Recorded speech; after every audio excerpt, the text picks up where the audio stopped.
So గణతంత్ర దినోత్సవం అనగానే ఈ రోజు నుంచి మనం పరిపాలనలోకి ప్రారంభించుకునే రోజు. సో ఇది ప్రపంచంలోకెల్లా అతిపెద్ద లిఖిత రాజ్యాంగం. యుఎన్ఓలో 193 సభ్య దేశాలు ఉన్నాయి. ఆ సభ్య దేశాలలో భారతదేశమే అతిపెద్ద లిఖిత రాజ్యాంగం అంటారు. మనం బ్రిటన్ నుంచి పరిపాలన స్వతంత్రం పొందాము. వాళ్ళకి ఎక్కడ కూడా రాజ్యాంగం కనపడదు, పరిపాలన అంతా పోతుంది. కానీ మన రాజ్యాంగాన్ని మనం నెట్లోకి వెళ్ళేసి మన రాజ్యాంగాన్ని చూసుకోవచ్చు. ఈ భారత రాజ్యాంగం అనేది 394 అధికరణలు, 8 షెడ్యూళ్లతో కూడుకొని ఉన్నది. ఇంతకుముందు హిందీలో మాత్రమే మనకు నెట్లో ఉండేది, కానీ ఇప్పుడు అన్ని భాషల్లోకి ఇంగ్లీష్లో కూడా అనువదించబడ్డారు. సో ఈ రాజ్యాంగంలో దాని మొత్తం చదవడం చాలా కష్టం, కానీ దాని ప్రిమిజ్ రాజ్యాంగ పీఠిక అనేది ప్రతి ఒక్కరూ చదివి ఉండాలి. ఇది గొప్పది భారతదేశం.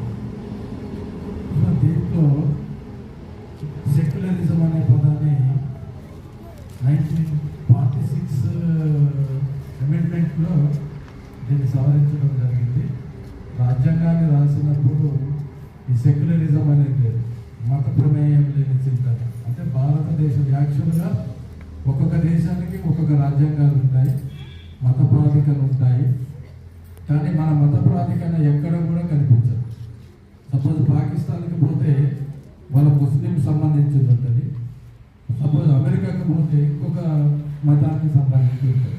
కానీ భారతదేశ రాజ్యాంగం అనేది ఏ మతాన్ని కూడా దగ్గర తీసుకోదు, ఏ మతాన్ని దూరం చేయదు. సో అందుకే దీన్ని సెక్యులరిజం అని అంటారు. సో ఇది ప్రపంచానికి ఒక రోల్ మోడల్గా ఉన్నది. అన్ని ప్రపంచ దేశాలు కూడా గర్విస్తాయి. ఎలా అంటే ప్రపంచ జనాభాలో మొదటి స్థానంలో ఉన్న భారతదేశము సపోజ్ మన పక్క దేశాలను చూస్తే అనునిత్యము అనేక రకాలైన ఘర్షణలతోటి అడ్డుడికిపోతున్నది. కానీ భారతదేశంలో ఎప్పుడు కూడా సుఖ సంతోషాలతో శాంత వాతావరణం ఉన్నది. అందుకోసమే ఈ రాజ్యాంగాన్ని గ్రేట్ అంటారు. అట్లాగే దీంట్లో 3 రకాలు ఉంటాయి ఈ పీఠికలు. ఒకటి సమానత్వం, రెండోది స్వేచ్ఛ, మూడోది సౌభ్రాతృత్వం. సో ఇవి భారతదేశానికి సిటిజన్షిప్ అనేది ఒకటే ఉంటుంది. ప్రపంచ దేశాలకు పోతే 100 సిటిజన్షిప్స్ ఉంటాయి. సో మనము ఈ భారతదేశ పరిపాలన అంతా కూడా 3 రకాలుగా